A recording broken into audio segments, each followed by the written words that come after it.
आपको सीधे ले चलते हैं कुरुक्षेत्र, जहां प्रधानमंत्री मोदी लाइव आ रहे, क्या कुछ कह रहे वो सुनिए। श्री गुरु तेग बहादुर साहब जी के 400वें प्रकाश पर्व और श्री गुरु गोविंद सिंह जी के 350वें प्रकाश पर्व को भारत की एकता और अखंडता के उत्सव के रूप में मनाने का अवसर मिला। पूरे भारत के लोग अपने मत, परंपरा और मान्यताओं से आगे बढ़कर इन योजनाओं में सम्मिलित हुए हैं। साथियों, हमारी सरकार को गुरुओं से जुड़े पवित्र स्थलों को भव्यतम और दिव्यतम रूप देने का सौभाग्य भी मिला है। बीते एक दशक में अनेक ऐसे अवसर आए हैं जब मैं व्यक्तिगत रूप से गुरु परंपरा के आयोजनों का हिस्सा बना। कुछ समय पहले जब अफगानिस्तान से गुरु ग्रंथ साहब के 3 मूल स्वरूप भारत आए थे, तो यह हर देशवासी के लिए गौरव का क्षण बना था। साथियों, हमारी सरकार ने गुरुओं के हर तीर्थ को आधुनिक भारत के स्वरूप से जोड़ने का प्रयास किया है। करतारपुर कॉरिडोर का काम पूरा करना हो, हेमकुंड साहिब में रोपवे प्रोजेक्ट के निर्माण करना हो, आनंदपुर साहिब में विरासत-ए-खालसा संग्रहालय का विस्तार हो, हमने गुरुजनों की गौरवशाली परंपरा को अपना आदर्श मानकर इन सारे कामों को पूरी श्रद्धा से पूरा करने का प्रयास किया है। साथियों, हम सभी जानते हैं कि कैसे मुगलों ने वीर साहिबजादों के साथ भी क्रूरता की सारी सीमाएं पार कर दी थी। वीर साहिबजादों ने उनको दीवार में चुना जाना स्वीकार किया, लेकिन अपने कर्तव्य और धर्म का मार्ग नहीं छोड़ा। इन्हीं आदर्शों के सम्मान के लिए अब हम हर साल 26 दिसंबर को वीर बाल दिवस मनाते हैं।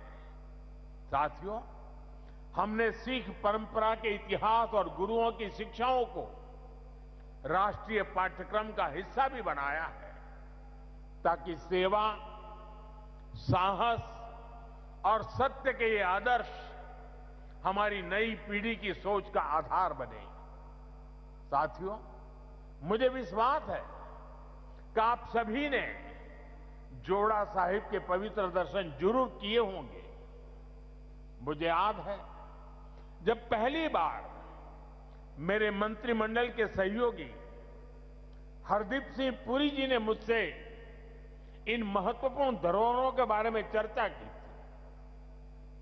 उन्होंने बताया था कि उनके परिवार ने गुरु गोविंद सिंह जी और माता साहिब कौर जी का पवित्र जोड़ा साहब करीब 300 वर्षों से सहेज कर रखा है, और अब वो इस पवित्र धरोहर को देश दुनिया की सिख संगत को समर्पित करना चाहते हैं। साथियों, इसके बाद इन पवित्र जोड़ा साहिब को पूरे सम्मान और मर्यादा के साथ वैज्ञानिक परीक्षण कराया गया, ताकि ये पवित्र धरोहर आने वाली पीढ़ियों के लिए संरक्षित हो सके। सभी तथ्यों को देखते हुए हमने यह सामूहिक निर्णय लिया कि इन पवित्र जोड़ा साहिब को तख्त श्री पटना साहिब को समर्पित किया जाएगा, जहां गुरु महाराज ने अपने बाल्यकाल का एक लंबा समय बिताया था। पिछले महीने एक पावन यात्रा के रूप में गुरु महाराज के ये पावन जोड़ा साहिब दिल्ली से पटना साहिब ले जाए गए, और वहां मुझे भी इन पवित्र जोड़ा साहिब के सामने अपना शीश नवाने का अवसर मिला। मैं इसे गुरुओं की विशेष कृपा मानता हूं कि उन्होंने मुझे इस सेवा का, इस समर्पण का और इस पवित्र धरोहर से जुड़ने का अवसर दिया। साथियों, गुरु तेग बहादुर साहब जी की स्मृति हमें यह सिखाती है कि भारत की संस्कृति कितनी व्यापक, कितनी उदार और कितनी मानवता केंद्रित रही है। उन्होंने सर्वत का भला का मंत्र अपने जीवन से सिद्ध किया। आज का यह आयोजन सिर्फ इन स्मृतियों और सीखों के सम्मान का क्षण नहीं है, यह हमारे वर्तमान और भविष्य के लिए एक महत्वपूर्ण प्रेरणा भी है। गुरु साहब ने सिखाया है, जो नर दुख में दुख नहीं माने, सो ही पूर्ण ज्ञानी। यानी जो विपरीत परिस्थितियों में भी अड़िग रहता है, वही सच्चा ज्ञानी है, वही सच्चा साधक है। इसी प्रेरणा के साथ हमें हर चुनौती को पार करते हुए अपने देश को आगे ले जाना है, अपने भारत को विकसित बनाना है।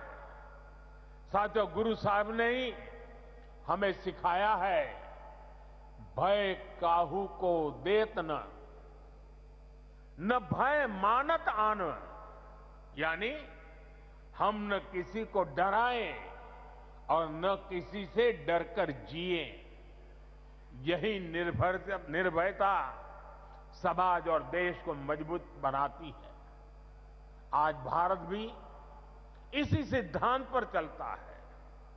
हम विश्व को बंधुत्व की बात भी बताते हैं और अपनी सीमाओं की रक्षा भी करते हैं।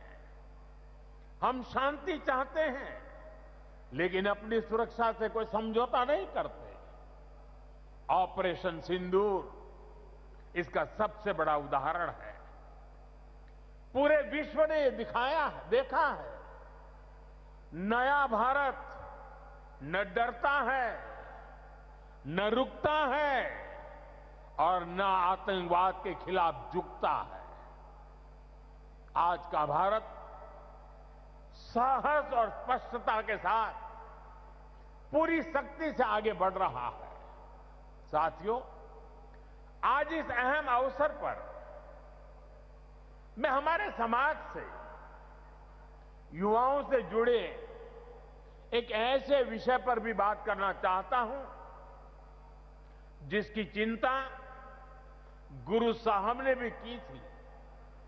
ये विषय नशे का है, ड्रग्स का है। नशे की आदत ने हमारे अनेक नौजवानों के सपनों को गहरी चुनौतियों में धकेल दिया है। सरकार इस समस्या को जड़ से समाप्त करने के लिए सारे प्रयास भी कर रही है, लेकिन यह समाज की, परिवार की भी लड़ाई है। और ऐसे समय में श्री गुरु तेग बहादुर साहब की शिक्षा हमारे लिए प्रेरणा भी है और समाधान भी है। हम सब जानते हैं कि जब गुरु साहब ने आनंदपुर साहब से अपनी यात्रा प्रारंभ की, तो उन्होंने अनेकों गांवों में